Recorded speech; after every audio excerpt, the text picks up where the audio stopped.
Seconds now. That works.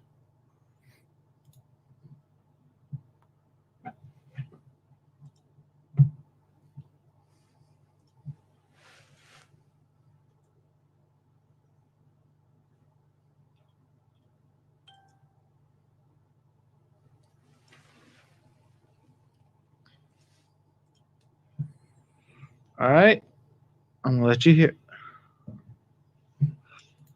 Of radio station KMET, its management, employees, or affiliates.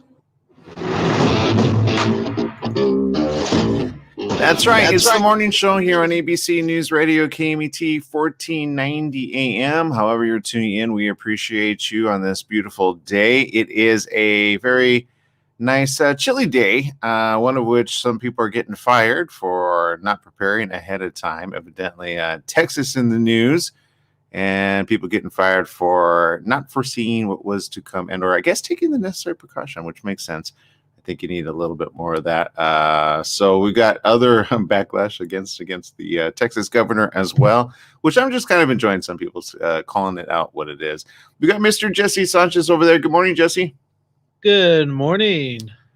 Got lots of stories happening, but as always, I like to hit it up with something good. Today's National Day list: National Day of Unplugging, National Dress in Blue Day, National Employee Appreciation Day, National Speech and Debate Education Day, National Absinthe Day, National Cheese Doodle Day, and National Multiple Personality Day. Question, Jesse, which of these do you want to celebrate today? Well, the other voices in my head want to say multiple personality disorder, but we keep getting the voices. But wait, you say wear blue day? I'm wearing blue. National Dress in Blue Day. Okay, that's pretty simple. All right, let's go ahead and go to that one. It's obviously blue, but why blue? Much like the pink ribbon represents to breast cancer, Blue Star honors the memory of those lost to colon cancer. Continuing the blue theme on Dress in Blue Day, awareness efforts provide support through fundraising for screening, research, and awareness education. Screenings are vital. Colon cancer often has no symptoms until the advanced stages, placing victims at higher risk if they wait until symptoms appear. Screenings are recommended beginning at age 50 and younger if you are at high risk. So if you want to do that, visit support ccalliance.org to find more information there, and you'll be able to find out that. Actually, it was started by Anita Mitchell in 2006, who was a stage 4 colon cancer survivor, founder of Colon Cancer Stars, which helped organize a day in her child's school to raise colon cancer awareness called Wear Blue for Colon Cancer Awareness Day after losing her father and a friend to the disease. So much information there. Check it out. Hashtag Dress in Blue Day. Blue's a good color on you, Jesse. You can tell I like blue. I enjoy blue. But question of the day. I understand you got a chance to see something kind of fun. Coming to America 2. Was it good? Yes, I got a chance to watch Coming to America last night, part 2. I enjoyed it. It was, if you a fan of the first one, it's just full of nostalgia factor. So I had a smile all the way through it. Oh, some people didn't like it, but you know what? I enjoyed it. So I had a great time with it. I'll probably watch it a few more times. And yeah, I just like seeing a lot of the returning faces from the first one. Yeah, I understand that.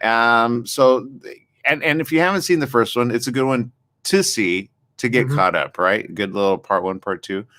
Because it's funny, I had a conversation the other day, and I mentioned Bret Michaels, and they're like, "Well, I don't know that I listen to pop." I was like, "That would make sense." So it's okay, no judgment. But there you go. So sometimes we just forget sometimes, you know. So there you go.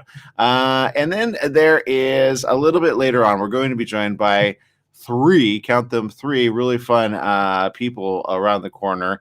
It's called Dreamcatcher. Yes, last week we actually interviewed one of the very big producers of this film, an actress extraordinaire. And this time we've actually got the writer, director, and 2 of the actors. Who done it? I don't know. Maybe they give a spoiler, maybe they don't. They're pretty tight-lipped about that. It's a thing. But if you're looking for a good film, I know you're looking for this. You've been looking forward to this all week. I think you already got your copy, right? Yeah, I rolled over this morning, purchased it on the way here, and I'm just waiting to get out of work so I can watch it. To be honest, I've actually watched about 15 minutes of it. As I started here, I'm just like one eyeball going like, okay, I got it. Oh, got it.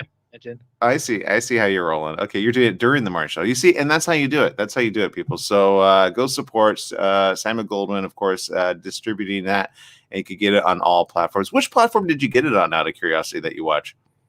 I bought it on the Amazon platform. Okay, all right, that's cool.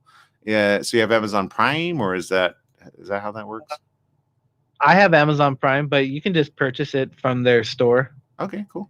Awesome. All right, Angel Robertson tuning in from Scotland. Good morning, Angel. Good to have you with us. I love her first name. It reminds us that angels watch. See? If not, Angel does. Stephanie Reed says, hello, happy editing this glorious day for today's sunshine busy day ahead, all the way from Cleveland. Good to have you. Viviana says, good day. Casey says, good morning, everyone. Good morning. Kathy says, share what the symptoms are. I'm a fighter and survivor. Oh, okay. Let's talk about that then. Colon cancer, which oddly enough, that's a good point. I think you should talk about the symptoms. But here's 7 signs to see your doctor when it comes to colon cancer. And I'm getting this information from colorectal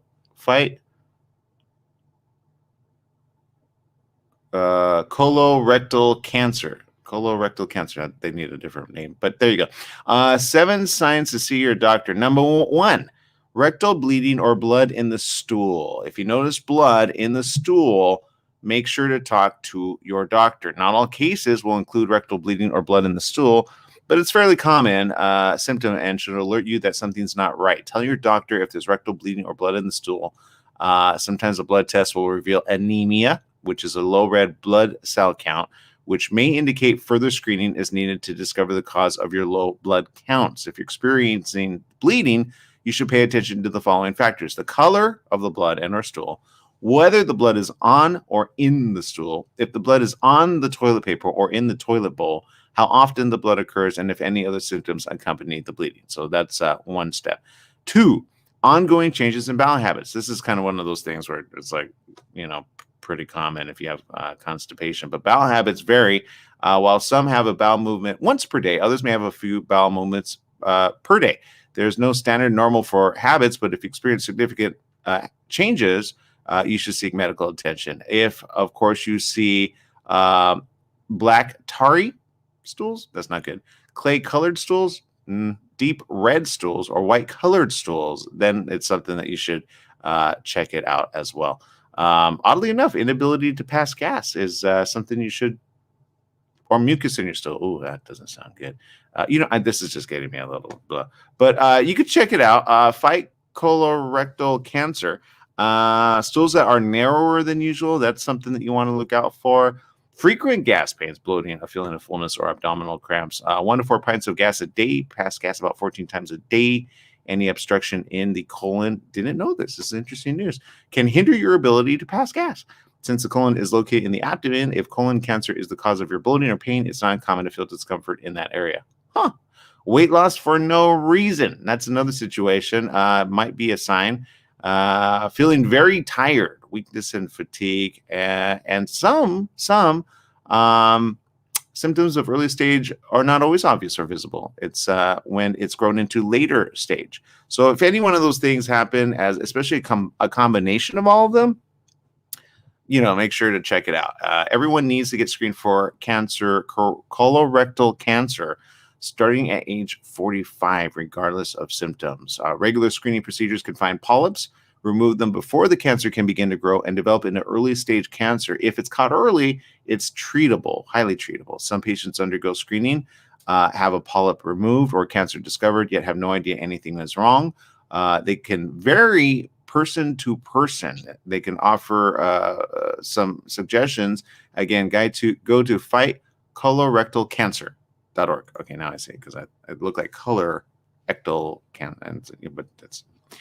Read it right, people. Okay, so there you go. Okay, we're going to take a quick break. When we come back, it's all about, Dreamcatcher coming up next here on The Morning Show. Stay tuned.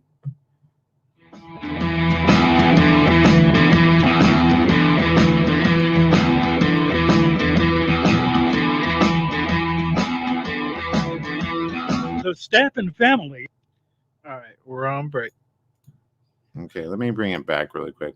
I want to show everybody the trailer because I think I got it now. Now you can hear the audio on this. We fixed it, and here it is to get you prepared for Dreamcatcher. Check it out. Oh my god, are you kidding me? What? We are going out tonight. Cataclysm! This place is like an adult Disneyland. Shots? Aren't you supposed to be DJ Dreamcatcher? Are you worried about getting mobbed out here? Why do you think I always wear a mask? So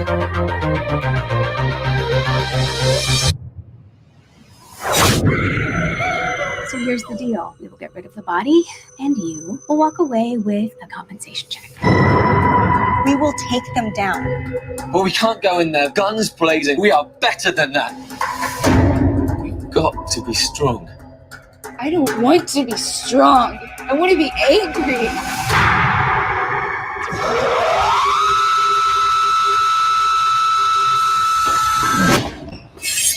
Go, go, go!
That's right. It's the morning show. I'm Aaron Michael Sanchez, and we are streaming live on Facebook, Instagram TV, YouTube Live, Periscope TV, LinkedIn, and much, much more. Thank you for tuning in to KMT 1490 AM. Don't forget, download the app. It is free. It's that time. I'm so excited for each and every one of you because it is time to go get your viewing event happening right now. It is from the movie Dreamcatcher. You got to get ready to just scream a lot.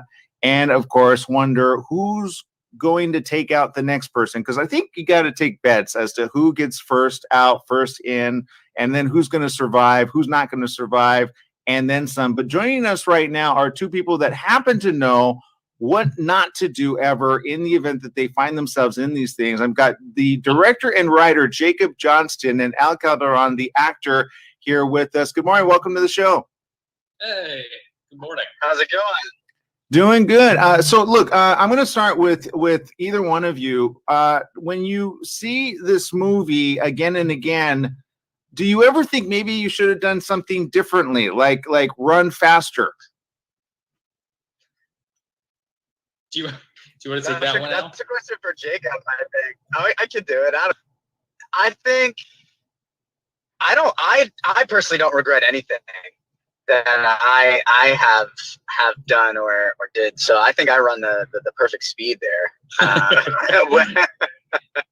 It's I think it's not just running faster. It's also maybe just avoiding certain decisions altogether.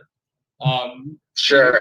You really do have to create quite a suspension of disbelief in these kind of movies, so you can really enjoy the process from beginning to end.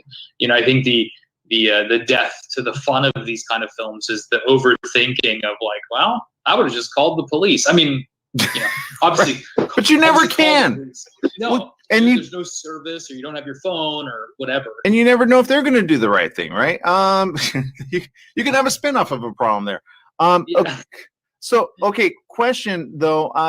Here's my question. Obviously, look, as a director writer, you got a talented bunch here. Obviously, when you finished at the end of the day, were you ready to finish, or were you like, man, we got to do another one right here, right now?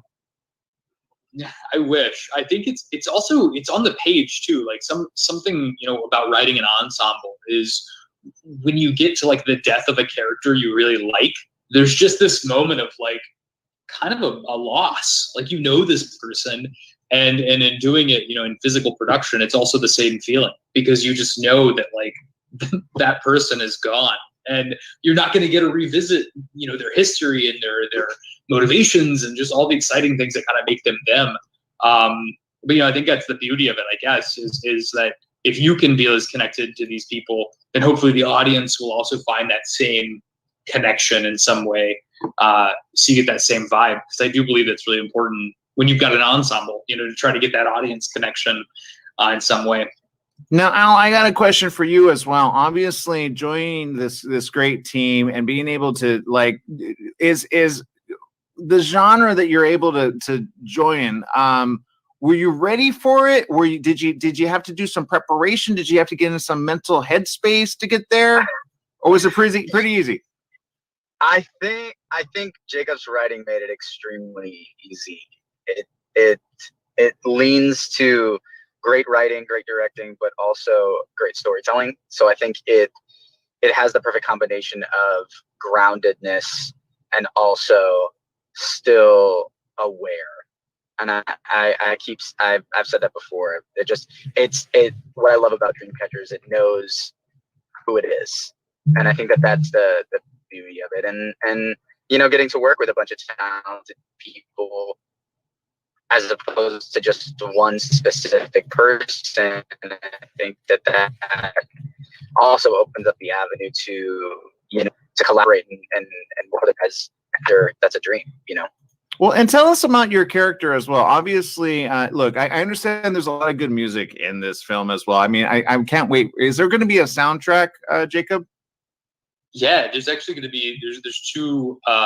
There's the score that Alexander Taylor did, which is super awesome and super cool, and then there's going to be more of the soundtrack, which features all the EDM music, which is actually all original and was all done for the film, from some really incredible EDM artists like Ava Shaw and Johnny Gleason, Jack Vath, and that's going to be a separate soundtrack that I think is going to get like a vinyl release and stuff. But the initial like score and stuff goes live on Spotify on the 5th as well with the release of the film. Okay, and now, okay, so obviously, like I've got about music because I understand as well, Al, you have an album coming out. Did you pitch it to be part of this, or did they even bother to ask? No, I feel like I regret not pitching any type of music to it because I've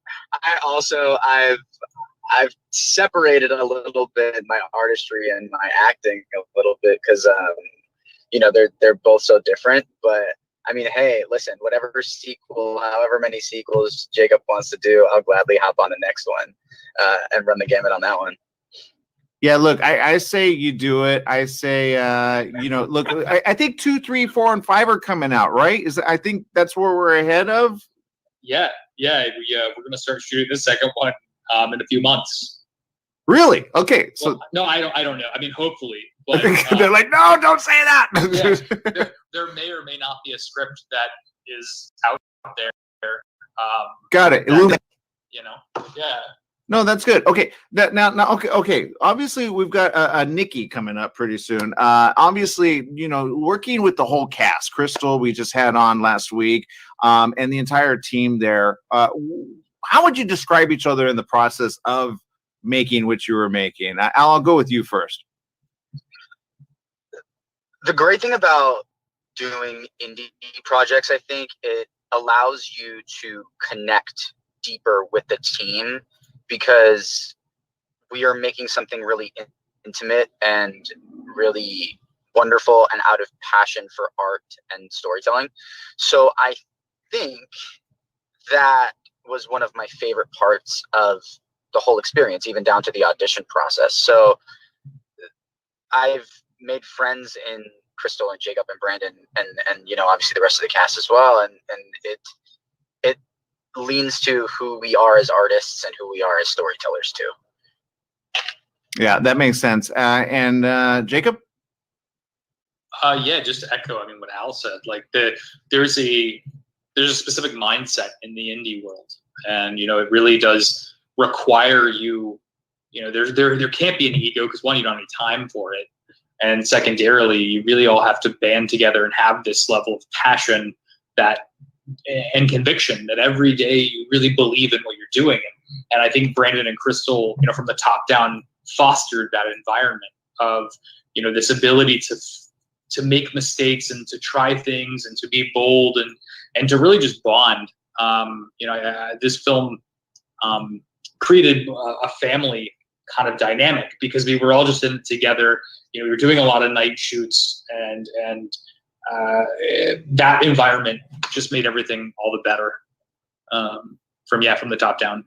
Do you tell anybody ahead of time? Do they read all the way through, or do you keep like an alternate ending ready to go just in case to surprise everybody? I always wonder about that with these films. Does everybody already know going in, or do they say, "Crap, I don't know who I'm going to eat next to," because I don't know if they're going to be the one? Does that make sense?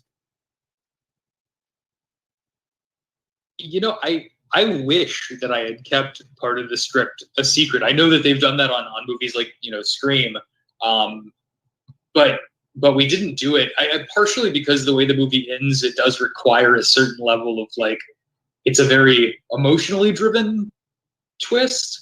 So I think the audience or the actors really did need to know going in where they were headed, so there was a direction of okay, this all makes sense, versus getting to the end and then it not feeling deserved from a performance standpoint.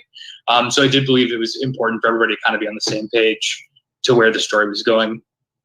And Al, obviously, do you have any films that you say, what, I'm ready for you to merge your writing style with this other genre? Because I have a feeling you have more in you, Jacob, but I think Al, you kind of have a creative spirit as well. Yeah, I just, again, I what drew me to Dreamcatcher was I loved the storytelling aspect of it. Yes, it is a niche film. It is your slasher movie, but it has that emotionality that I feel a lot of other slashers kind of don't quite lean into as much. So I mean, I'm always down for genre bending stuff, and I would work with Jacob in a heartbeat on anything else if you were to ask me to. Ooh, you heard it here. You heard it here first, guys. Yeah, in a heartbeat. the exclusive with the garbage truck driving past me. Yep. No, that's good. That's important because look, at the end of the day, the question always remains. What's next for either one of you? Because obviously this coming out, big premiere.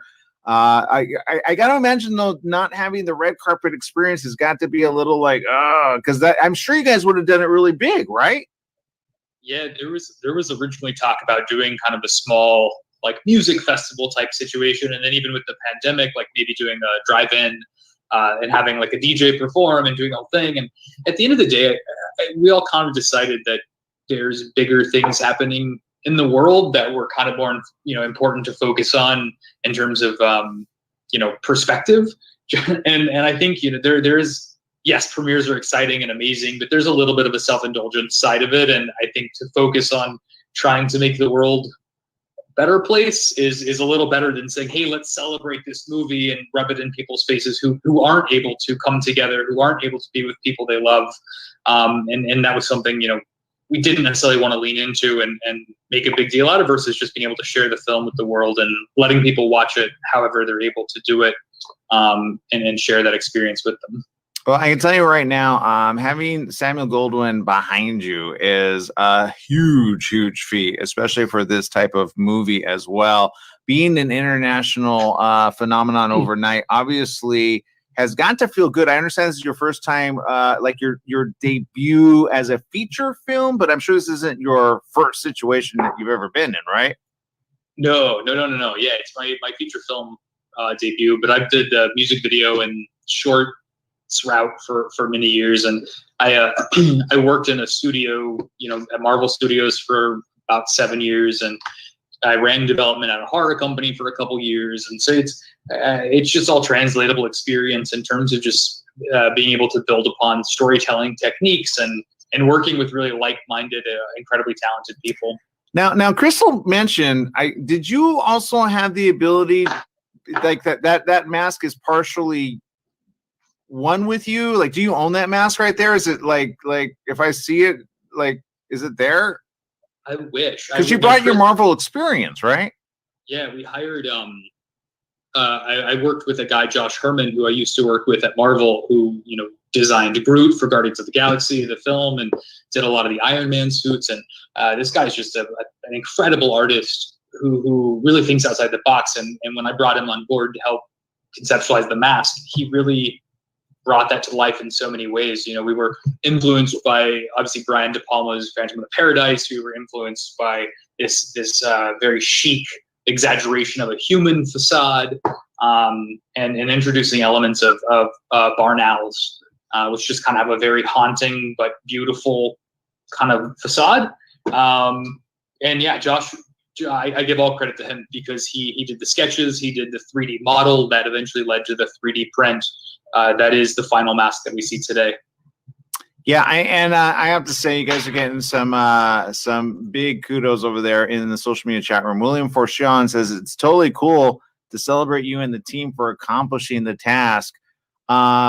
Look, at the end of the day, we all want to create some pretty cool stuff, but being able to see it on demand, I think, is kind of where the industry is going, whether people like it or not. I always tell people, get a VR headset and then go to places like Big Screen and then do a debut there, and you can charge tickets and then you can have some fun there with your friends and family. Have you thought about any type of, because there's some platforms that will allow you to do that. I mean, I know there's licensing rights, but if you charge, I mean, do you think you could do that? Because I want to watch it in what feels like a feature, like a theater.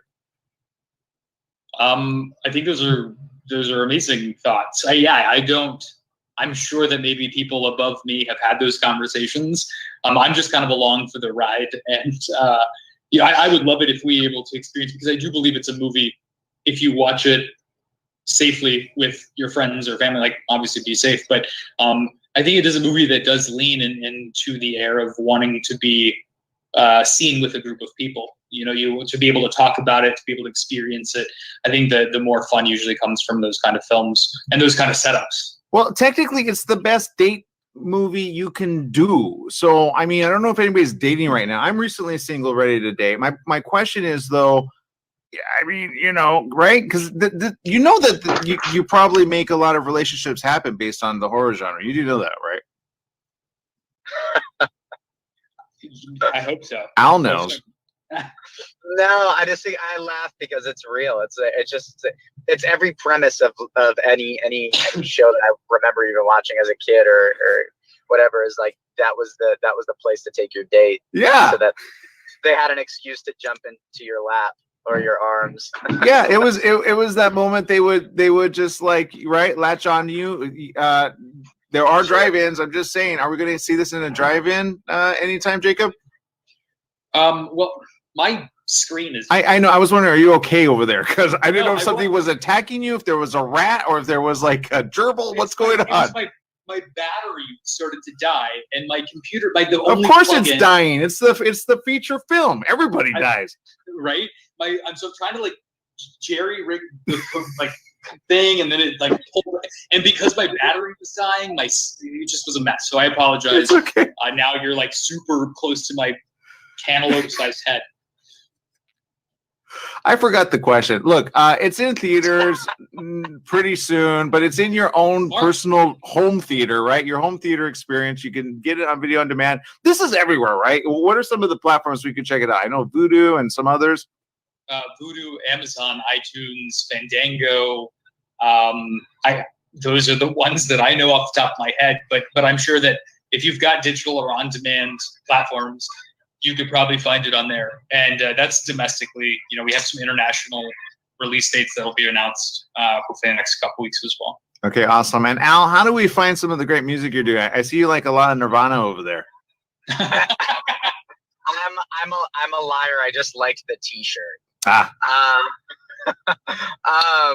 I just released my first song that I've released in the last like 7 years or so. So on Spotify, like probably like a couple of months ago now. But I'm really focused on songwriting and all of this great stuff. I have a song that I wrote with like 3 of my best friends for Katy Perry coming out next month, hopefully, which I'm super stoked about. It's going to be massive. You should be. Wait. Can you just say that again with Katy Perry? Now, hold on, Jacob. Yes. Jacob, did you kind of miss the fact that maybe you should have had him, like, you know what I mean? Like before he got, up and coming, like, did you missed the golden opportunity? Can you add it on the soundtrack? We're going to throw that as the bonus track, music inspired by the film Dreamcatcher. Yes. It'll just be a series of singles from Al. Yes. There you go. That's how we rock it. All right, look, keep doing your thing, Al. Keep the music alive. And all I can say is to the both of you, congratulations on this fantastic film. Obviously, I will tell you right now, Jesse cannot wait to see it with his girlfriend. I gotta find one just to go watch it with and test the theory out, see if it actually works still. I'm pretty sure Al, I think right? It works. I think with this film, it just might. I think so. All right, you two. Thank you very much for spending time with us here on the morning show. Congratulations. Go get it right now. Dreamcatcher. It's the film. Go check it out. 2021. That's when it's debuted. Don't look at the old. Do you ever see where people go, wait, you mean Dreamcatcher? And then they look at the wrong IMDb at the old, what was it? The other 2003. Yeah, that's the one. I remember there's so much backlash. I remember when the trailer came out, people were like, wait, this isn't the reboot of the Stephen King movie from 2003? And we're really upset about it. And I was like, sorry. Like, I don't know what it's better. Thank you. Yeah. Go get it anyway. Yeah, go check it out if you think it's the reboot. But I'm just waiting for the reviews to come in. It'll be like, I was really thinking it was going to be this like anthology Stephen King movie, and it is not that. If anything, Stephen King probably is like, thank you very much. It looks amazing. So there you go. They'll probably pick up sales over there as well. All right, you two. Thank you so very much for spending time with us here on the morning show. We'll see you again. See ya. Thank you. All right, everybody. Stay tuned for more right after these messages. We got more Nikki coming up next here on the morning show. Stay tuned.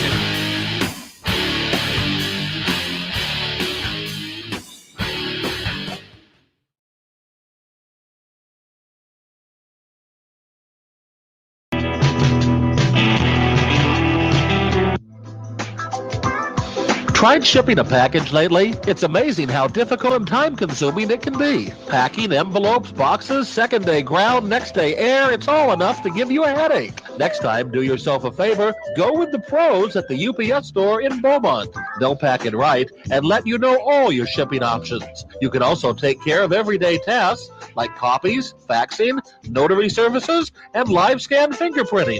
And while you're there, pay your Edison, gas company, and Verizon bills. Open extended hours Monday through Saturday. The UPS store in Beaumont, located in the Oak Valley Plaza at 1440 Beaumont Avenue. Call 951-769-5956. That's 951-769-5956. Online at the upsstorelocal.com/5027 or Google 5027.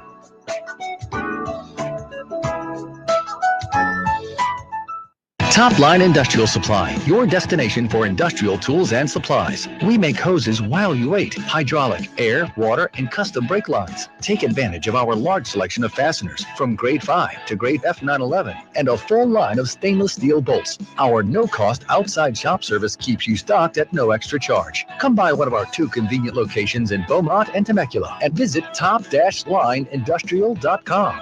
At Top Line Industrial, we don't just sell products. We sell solutions. Your health truly is the greatest gift.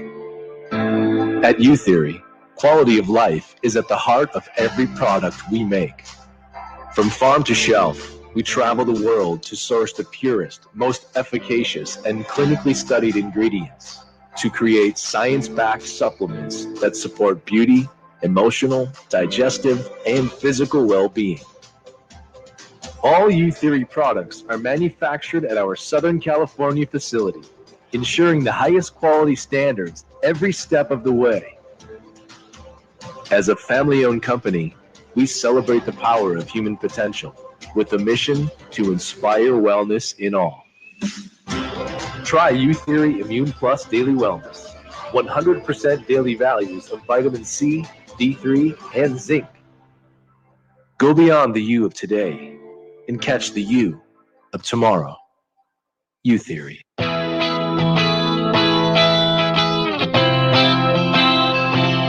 That's right. It's the morning show. You're on ABC News Radio, KMT 1490 AM. Live audience there. Facebook, Instagram, YouTube, Periscope, LinkedIn Live, much more. Don't forget, download our app. It's free, KMT 1490 AM. It's that time to pick up where we left off. Dreamcatcher, go get it right now.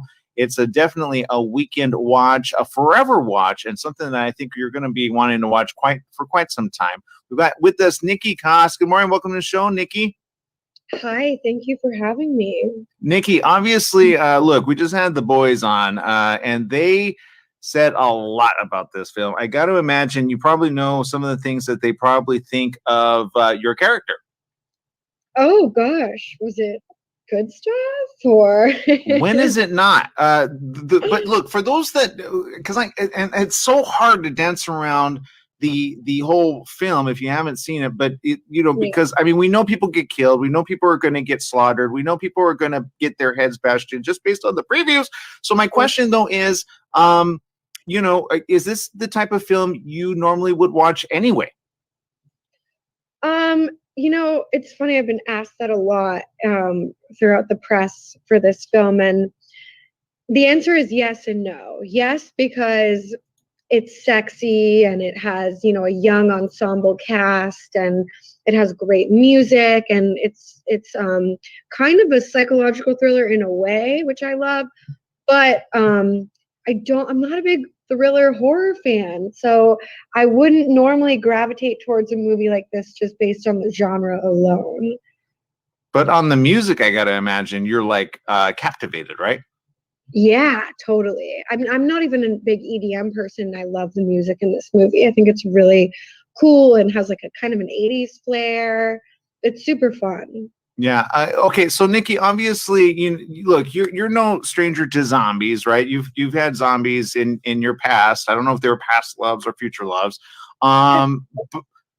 Is there anything that women could take from this psychological thriller to say, you know what, maybe you got to be more careful on your match dates? Oh, well, women should always be careful on their match dates. But yeah, I mean, I'm a big fan of pepper spray. I always carry it around with me everywhere I go. Good. I think every woman should have some pepper spray on her keychain. Some nunchucks? Some nunchucks, yeah, if you're skilled enough. I like it. Nunchucks. You chuck them, then you get numb. I like that. Do that. It works. But I like that. You should be the marketing person for that. I'm going to work on that. The nunchucks. Get the nunchuck to chuck the numb person, which is a numbskull for having done the wrong thing. Look, at the end of the day, killers abound in this. Obviously, the question, if I had one, is: are you ready to come back in number 2 and number 3? Yeah, I think the cast for this we had such a special connection. I know it sounds cheesy, but every now and then you do a project where the cast just connects like in this sort of unspoken cosmic way. And that definitely happened in this film. So even just to be around them again for another project, I would do it in a heartbeat. Well, and that's important because I've heard of some like they couldn't wait to escape. This being obviously distributed by Samuel Goldwyn. The question of the day is, being distributed like this, you're used to premieres and red carpet features. Are you going to like have a Twitter party, or how are you going to celebrate the coming out? That's actually a really good idea. I didn't even think about that. Maybe I should do that. I think you should. Will you come to my Twitter party? I will be a retweeter on your Twitter. Okay, well then I'm sold. I'm gonna do a little like screening with my family tomorrow night and eat a whole lot of steak and popcorn. Oh God! All right, just mentioned the filet mignon. I'm ready to like get some pepper on that. Yeah. All right, that's a good way to celebrate. Okay, but let's talk more about your character. Obviously, you without releasing too much info, obviously, what was it like preparing for this particular role? I know you get asked that a lot, but do you like prepare in dark places while you read the script? How do you do that? Because I would be freaked out. Like my closet and I close the door. Yeah, don't come in. Okay, so I read the script and I had a ton of questions after reading it, and mostly questions about Pierce because she's such a mysterious woman. And I wrote them all down, and then I sat with the director, Jacob, and we had this lengthy dinner. And we just went through question by question, and he had answers to everything. But what was cool about Jacob was that his answers were malleable in the sense where like he wasn't married to them, and he was willing to adjust to what felt good for me as, you know, the actor playing her. So we kind of came to this cool common ground to answer all the questions together. And then he also made me a playlist of songs that reminded him of Pierce, which I've never had a director do before. And I actually stole the idea and did it on the film I directed afterwards because I thought it was so brilliant and it was so helpful for me. And I would just listen to it on my way to work every day. And that's kind of really all the prep I did. I got the questions and I threw it out and just showed up. Wait, so what were some of the names of the band titles that got you in that zone? They were all people I've never heard of because they were kind of like a hardcore genre, like kind of in the EDM world, and kind of songs you would hear watching a sexy thriller movie, which is Pierce's MO to the, you know, ultimate degree. But yeah, it was a lot of, I just have not listened to the playlist since because it gets you in a dark headspace. So it works. That's good. Okay. Obviously, you mentioned, I can't help but ask about the directing. Did that get in your blood from long ago? Is that something that you always wanted to do? Or is it just something you're just like, sure, if you want me to direct? How did that land?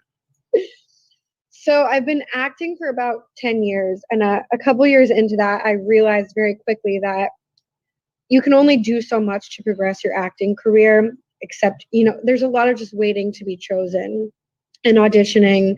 And for me, I'm such a control freak that I felt like I needed to find a way to be creative in that interim period.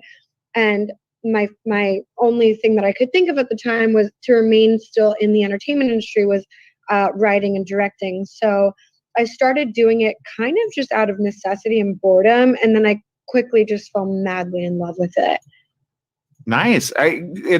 Look, I say we need a lot more, how do I put it? Okay, for example, I do La Femme Film Festival every single year, and I meet a lot of filmmakers. Cool. Yeah, a lot of filmmakers that are in that genre, which, you know, women are underrepresented in the creative outlet. I believe it's starting to go better for the directors. Writing's kind of been there, but still, yeah. What did you get any pushback? Because sometimes I hear pushback, and I'm like, you need to call them out.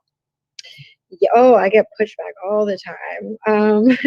It's funny because I've experienced two different types of sexism within this industry, and one is being an actor and one is being on the other side of the camera, and they're so different. And I find that with directing and producing, I'm usually the only female in the room, and it feels a lot of the time like I have to overcompensate and work that much harder to not only be heard, but be respected in the same way that the men are.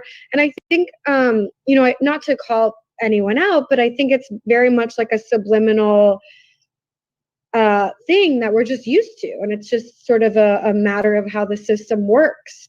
And so we're making progress, we're making strides as women, but it's not easy. And I find that the best way to make those strides is to call it out every time it happens, which is hard to do, and you get a lot of eye rolls like, oh, here comes, the feminists preaching feminism, and it's like, no, we should all be feminists. If you believe that men are equal to women, then you're a feminist, So I think it's just calling it out. I just say, do you want to work another day, or do you want to be gone off of this project? Because I'm the director, writer, producer. Maybe I should start saying that. You just say I said it. Just say, I know Aaron Michael, and he's going to come down on you on that, because you just got to back off.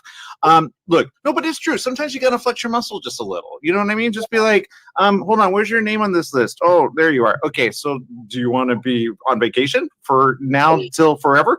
And then they go, oh, so sorry. And then they, you know what I mean? But when they push, you push back a little or elbow them. Oh, a nice elbow. There you go. That's good. No. That's a subtle elbow. You got to do it.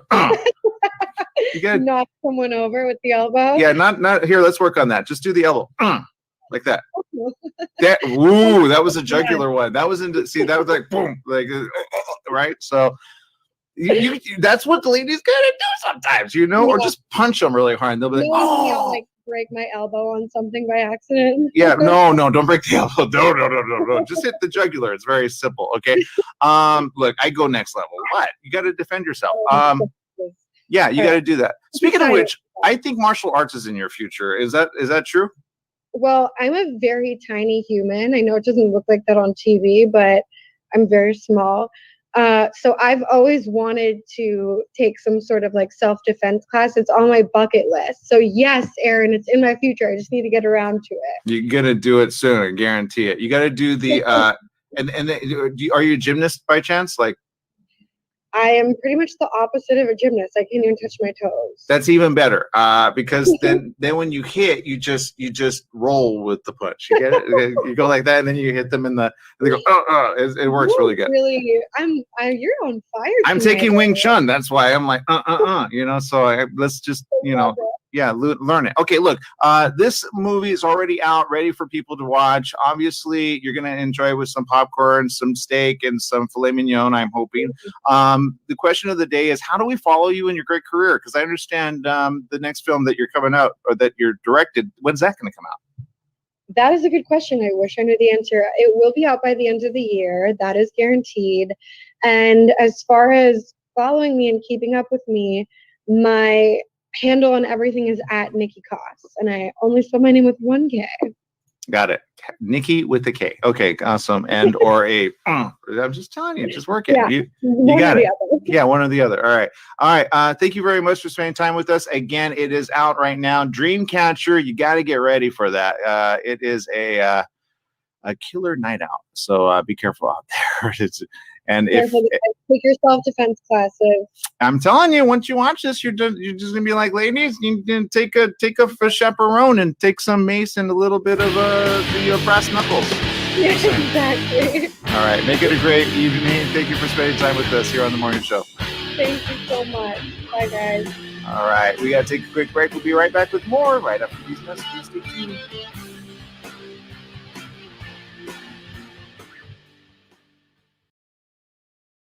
From the Christopher Show. Hey, I want to talk to you a little bit about CBD. Now, CBD is not approved by the FDA as of yet. Myself, as well as millions of other people across the USA, have used it with help for pain, anxiety, sleep, and other conditions. Now, all CBD products are not equal. It really matters on where you get the CBD from. Now, I suggest you get it from a qualified pharmacist, and I happen to know of one. It's at Your Pharmacy and Mobility Solutions in Beaumont, California. They only carry pharmaceutical-grade CBD products of the highest quality. So if you want the best, you go to Your Pharmacy and Mobility Solutions. Their staff is there to help you with all your CBD, pharmacy, and mobility needs. They're located at 1680 East 6th Street in Beaumont, California. Give them a call, 951-845-8252. Once again, it's Your Pharmacy Mobility Solutions in Beaumont, 951-845-8252.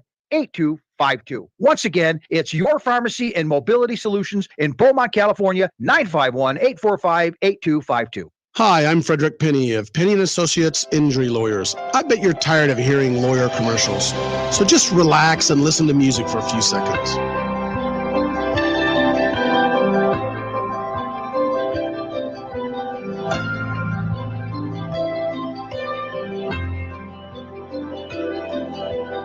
When you or a family member has been injured, call 800-616-4LAW or see us at pennyandAssociates.com. See, that wasn't so bad. That's right. It's the morning show here on ABC News Radio, KMET, 1490 AM. Joining our live stream audience, Facebook, Instagram, YouTube, Periscope TV, LinkedIn Live. I love the comments here, especially from one of our guests. It is simple. Algenia says, I'm always packed. I keep my silver sword nearby. Your must have to be careful. I think in Texas you can do that, by the way. You can actually carry a sword on your back. Are you serious? I'm not joking. I read it. I mean, I don't know if they've changed the laws as of late, but they allow no mask. You might as well carry a sword. Why not? Hey, one more reason to go to Texas. It actually is. And with the mask, imagine you look like a samurai. You could do the samurai sword situation. Do a roundhouse elbow quickly and let corporate know you mean business. You know what? Sometimes, like I said, look, when people want to push, you just push back. Don't push. Look, if you can't accept a pushback, then don't push in the first place. And there you go. Show people you mean business. Don't let them walk all over you. All right, people. I love you. I appreciate you. Make it a good day, whatever you do. Remember, life is worth living. Jesse, take it away.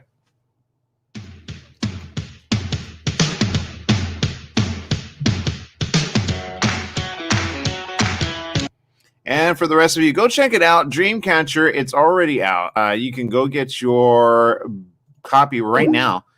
Get ready for a killer night out. And I guarantee you are going to be freaked out. If you figured out the actual killer by the end of it, then we'll take bets as to who did, who didn't. But we'll see you around the corner. Make it a great day.